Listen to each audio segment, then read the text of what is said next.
Hey, welcome back to Amory in the Kitchen. Today I'm going to show you something simple, but maybe not common sense to some people.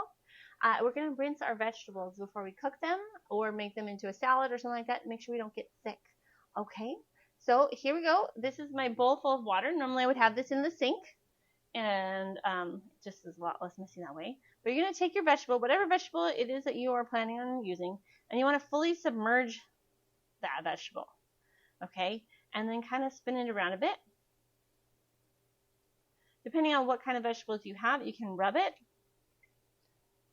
For broccoli, this is how I like to do it. Just shake it off there. And then that broccoli is ready to cook or cut up to cook.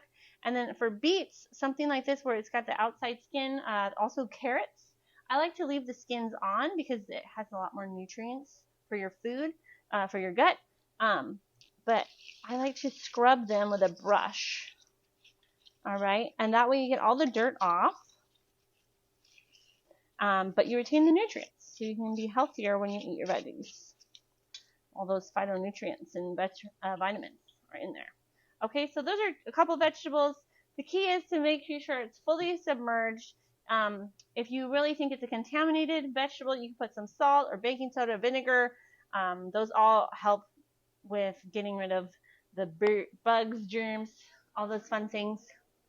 Okay, so that is my basic common sense how you rinse a vegetable, but some people don't know these things. So here we go. Thank you for watching, and I will see you in the next video. Please leave me a comment if you have a question, if something you would like me to make a video about. All right, thank you so much. Have a good day.